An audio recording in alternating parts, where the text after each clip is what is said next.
Well, hello. So we're now in chapter 4 of The Wizard of Once, Twice Magic, The Pointing Finger of the Witch Smeller. Remember, at the moment, Wish is on the centre stage meeting visitors, and it's a witch smeller that's turned up. The witch smeller had a face that seemed to be entirely composed of nose. A nose that quivered and trembled sensitively at the tip, as if at any moment it might wander around to left and right like a pointing finger. The witch smeller had bony fingers that quivered like the legs of a praying mantis, as if he could smell with his very fingers themselves. Beards of dwarves hung like from his cloak, little skulls of poor sprites hung from his neck. From his belt hung goblin hearts and the beard of elves and toenail clippings of famous giants he had killed after they gave themselves up, for the witch smeller did not think you needed to keep promises you made to giants. He was a little annoyed at having to come so far out west to this god-forsaken, uncivilized jungle. He supposed the food would be terrible out here, but the emperor had insisted. He gave Queen Sycorax a very perfunctory bow. "Ah, the pest controller," said Queen Sycorax, inclining her head. "My name," said the witch smeller, stiffening somewhat, "is the witch smeller." "Excellent," said Queen Sycorax. "Welcome to Iron Warrior Fort. I've summoned you here to my queendom because we have made the unwelcome discovery that witches are not extinct after all, and I need ye to hunt me some down." "Oh," thought Wish, cheering up a little. "So my mother isn't leaving the wizards to fight the witches on their own, but I'm not sure she's chosen the right person to help her." "You have come to the right person," said the witch smeller with a smile. He didn't quite like the word summoned. Who did this backwater queen think she was? "Let me explain my problem. This stone here used to be my stone that takes away magic," said Queen Sycorax. She gestured to the back of the stage where Wish realised for the first time the stone had been carried up from the dungeon where it was normally kept. "And for many years I have successfully removed the magic from many a giant and sprite. But about 6 months ago, the stone was found to contain a king witch, who then escaped from the stone, and as a result will have something of a witch infestation in the Western Territories." The witch smeller took a good look at the stone. There was a sword sticking out of the great jagged split that cracked the stone from side to side. The witch smeller tried to remove the sword from the cracked stone. It would not budge. The witch smeller made tut-tutting noises. "So I've built a wall along the entire western edge of my kingdom to protect warrior territories, but I need ye and your troops to go out there and hunt down the witches," said Queen Sycorax. The witch smeller shook his head condescendingly. "Ah, your Madge, I'm quite surprised that you used a magical object like this stone in the first place, and you should have been killing the magic, not removing it. The emperor would not be pleased. Such softness is not the warrior way."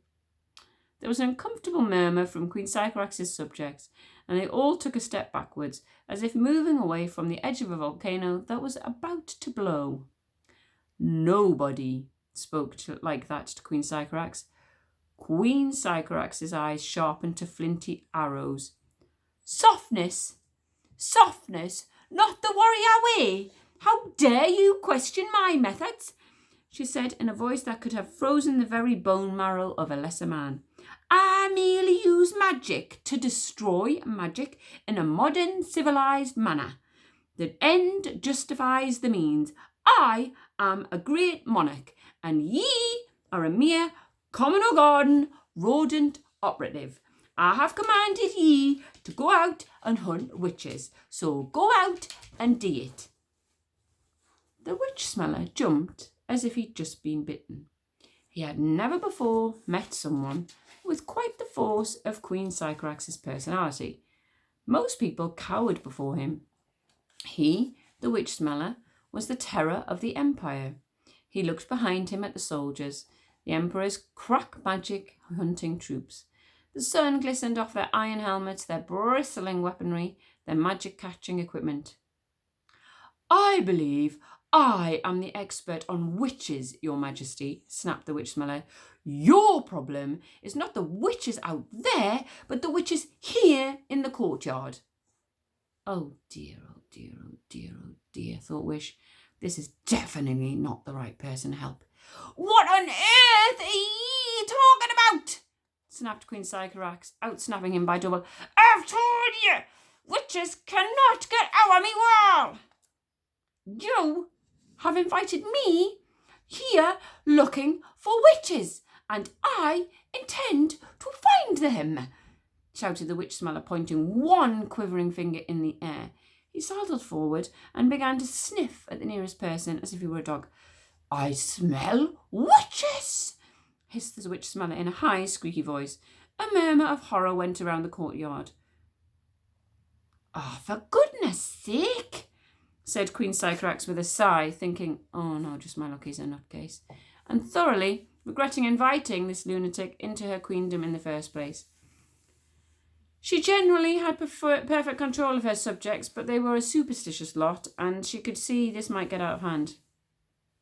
I smell witches, cried the witch smeller again, holding his shaking finger to the heavens in a voice of doom. Mad as a box full of frogs, nuttier than a tree full of squirrels, thought the queen. I can sniff out magic wherever it may be hiding, snarled the witch smeller. I will move through the crowd and point out any person who is concealing magic. Now there was a dreadful silence in the courtyard, and you did not need the nose of a witch smeller to detect the smell of fear, nerves, and sweat. Wish could feel herself getting very, very hot, and her clothes itching her neck and back. Murmuring Mistletoe, you've never actually met a real witch, have ye, pest controller? Said Queen Sycorax, drumming her fingers on the arms of her throne in great irritation.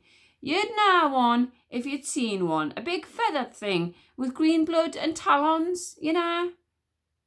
Those kind of witches are indeed extinct, screamed the witch smeller. I'm talking about modern witches, the witches in our midst. You'll not find any witches like that here. Magic pest controller, said Queen Sycorax. I keep a very clean castle. Wish tried to half hide behind her stepsister Drama. To make herself even smaller, she would not be noticed. Her hair was so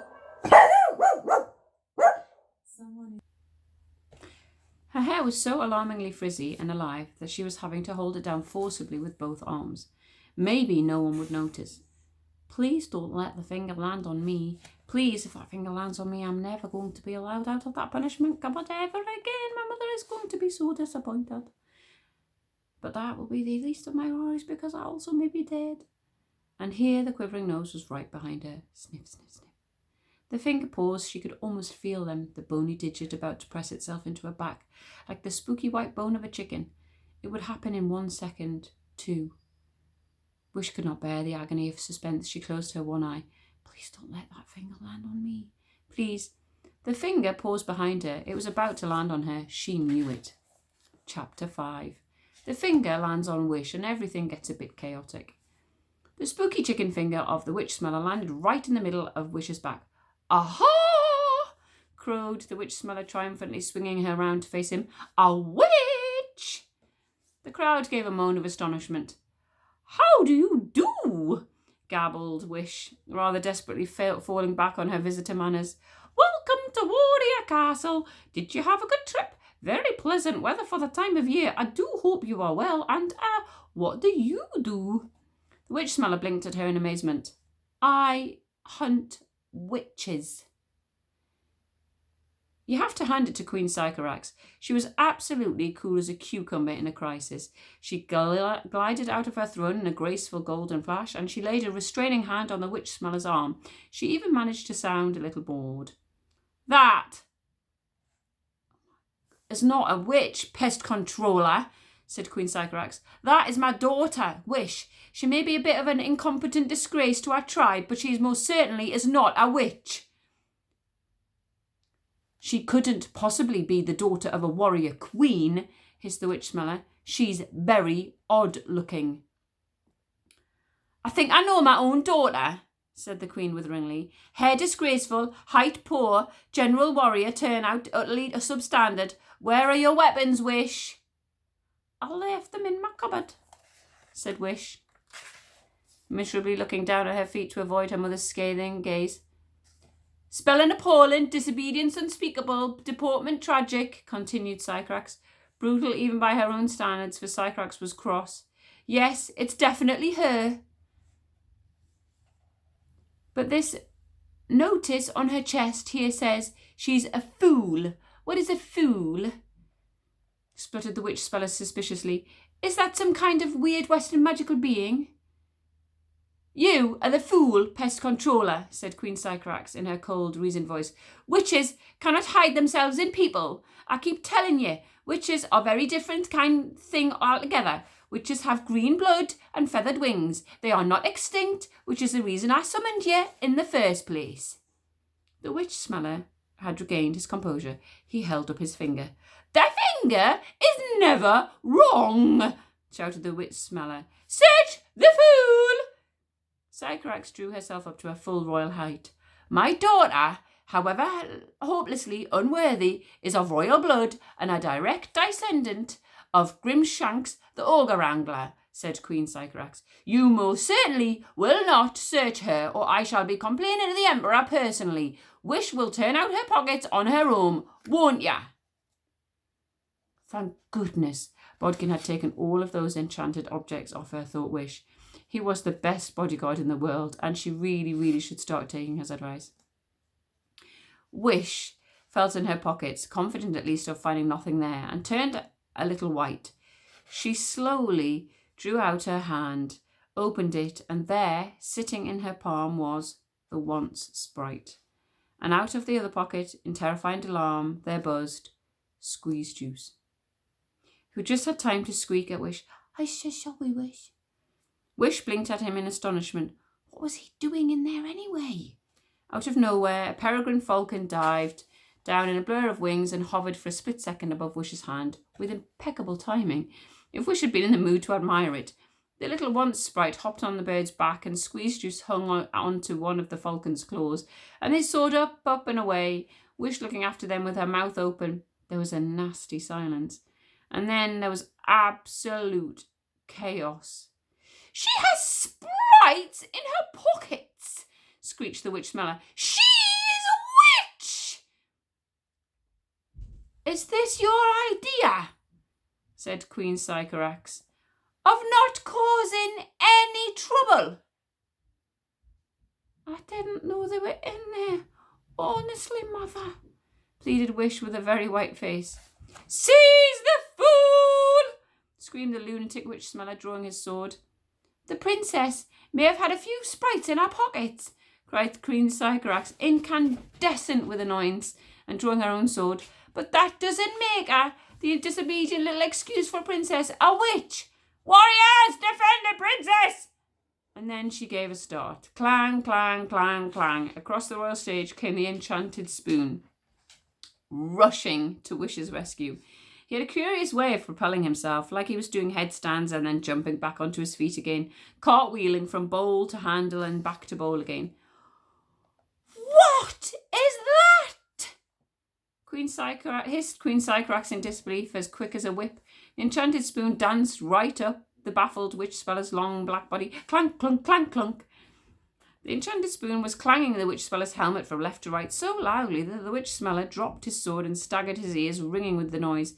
And just as if things weren't confusing enough already, "Watch your back!" screamed Bodkin, as, with a strength born of fear, the assistant bodyguard managed, despite his 2 sets of armour, to clamber onto the royal stage. For Bodkin, his mind full of witches, had seen something that nobody else had noticed. The problem with invisible attacks is that you start seeing them everywhere. But this time, Bodkin knew he was right. There was a witch talon levitating in the air, heading in the direction of Wish and the witch smeller. So Bodkin stormed the royal stage, screaming, "Watch! Watch!" which, as you can imagine, didn't exactly calm the situation.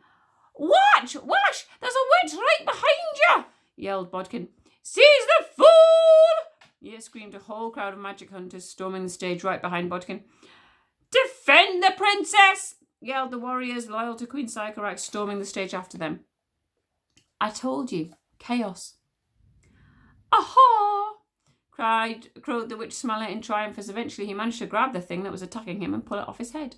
The spoon immediately stopped struggling and pretended to be dead. The witch smeller blinked at it in astonishment. I'm being attacked by a spoon? He leant down and sniffed the spoon all over, the revolting tip of his nose snuffling up and down it like a bloodhound. The spoon tried as hard as it could to be rigid, but eventually it couldn't bear it. The sniffling was so ticklish. Little ripples shook his sides like giggles for 1 second before he turned hard again. The witch smeller blinked. Surely he hadn't seen that. A spoon couldn't move. Tentatively, he put the spoon in his mouth because that was what you did with a spoon. After all, the minute it touched his lips, the spoon started to struggle wildly, thrashing around from side to side, desperate to escape.